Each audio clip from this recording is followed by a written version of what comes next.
जिन लोगों के ये सवाल है कि जी केस तो लगा रखा है लेकिन अभी वर्क परमिट नहीं आया, अभी सोशल नहीं आया, अगर मैं पकड़ा गया तो मेरे को वापस भेज देंगे। तो अगर भेजते तो फिर कल वो भाई गया ही था उनके पास, आइस के पास खुद चला गया, डर में कहीं मेरे को पकड़ने ना आ जाए और मेरे को कुछ और ना हो जाए, कोई मेरे को जेल में ना डाल दे, खुद ही चला गया। अब वो कोई क्रिमिनल थोड़ा था, उसके ऊपर कोई क्रिमिनल चार्जेस थोड़ा थे, इसलिए उसको पकड़ा नहीं। और नहीं पकड़ा तो आप, अब वो मेरे को कहना, मेरे को हंसने लग गया। मैंने कहा भाई तो उसको कह देता मैं तो यहीं बैठा, मेरे को तो उल्टा बेचो। तो लेकिन नहीं। तो है ये बात कि जिन लोगों को इन्होंने पकड़ भी लिया था, खुद पकड़ अरेस्ट किया, डिटेन किया, उनको इन्होंने खुद फिर वापस छोड़ दिया। जैसे मैंने बताया 6 फरवरी तक उन्होंने 461 लोगों को छोड़ दिया, ट्रैकर लगा के छोड़ दिया, लेकिन हाथ में पैर में वो जीपीएस लगा के छोड़ देते हैं कि भाई आप कहीं घूमोगे तो आप रिपोर्टिंग करते रहना, लेकिन आपके लिए रखने की जगह नहीं है। क्योंकि रखने का मतलब है फ्री में दवाई देना, किसी को बीमार हो जाए तो कोई जिम्मेदारी है, फ्री में खाना खिलाना और फ्री में उनको वहां रखना, सोने की जगह देना। कोई बाहर घूम रहा है, किराया देने को है नहीं, खाने के लिए पैसे नहीं है, वो तो चाहता है मेरे को पकड़ ले कि अंदर बैठ के खाना भी फ्री का और दवाइयां भी, कोई हो जाए तो हॉस्पिटल भी लेके जाएंगे अपने आप, कार भी उन्हीं की, सारा कुछ उन्हीं का। ये जिम्मेदारी वो लेते नहीं क्योंकि बड़ा महंगा पड़ता भाई। 10,500 डॉलर मतलब 8-9 लाख रुपए बनते हैं। एक दिन का खर्चा है, उसके ऊपर किसी की ड्यूटी भी लगेगी, वो डॉलरों में कमाएगा, डॉलरों में खर्चा भी होगा, उनकी तनख्वाहें हैं, तो ट्रांसपोर्टेशन का है, रखने का है, फैसिलिटी का है, खर्चा सारा कुछ मिला मिलू के आंकड़ा यही है। एक व्यक्ति को इस तरीके से संभालने में सरकारों के 10,500 डॉलर मतलब सीधा सीधा आप 9 लाख रुपए लगा लो ये लगते तो क्यों पंगा लेगा कोई। बेड्स कम है इसलिए अब दूसरे देशों में बेड्स ढूंढने की कोशिश हो रही है।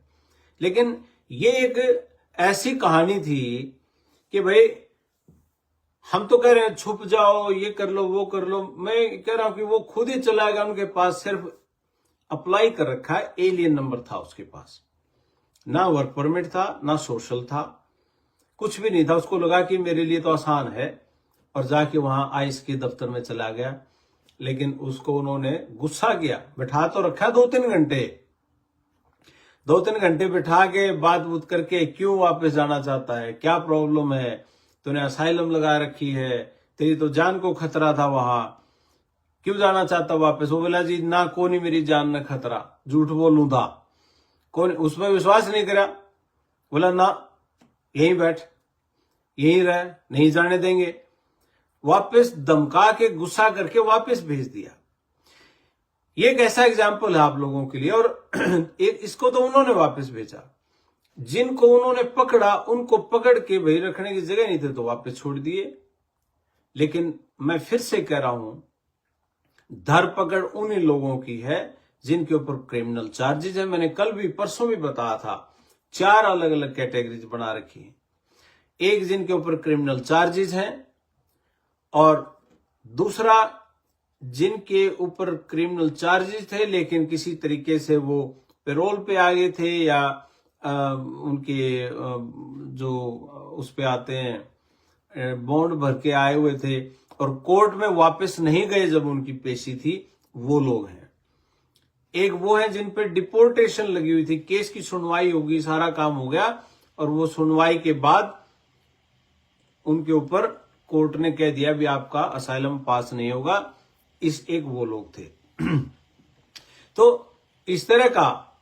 या एक लोग वो भी हैं जो अमेरिका में आए टूरिस्ट वीजा पे और उसके बाद आके यहां केस ही नहीं लगाया या कोई भाई उससे बॉर्डर पार करके आगे और सेफ निकलाए, ना किसी ने पकड़े, ना वो कहीं गए, ना उनको कोई ए नंबर दिया, और वो यहीं पे रह रहे हैं अब सालों से, उनका कोई रिकॉर्ड ही नहीं है कहीं भी। एक वो लोग हैं भारतीय तो उसमें बहुत कम है, इन देशों के ज्यादा जो इनके पड़ोसी देश हैं जैसे अपने मैक्सिको है, अल साल्वाडोर है, ग्वाटेमाला, ये कंट्रीज हैं, वेनेजुएला है, ये हैं, इनके बहुत ज्यादा लोग हैं, ये लाखों में हैं। हमारे तो सारे 18,000 ही तो आइडेंटिफाई हुए हैं जिनके केस फेल हो रहे हैं, ये सब चीजें हैं। सो ये बात है। अब मैंने आपको बिल्कुल देसी भाषा में समझाने की कोशिश की है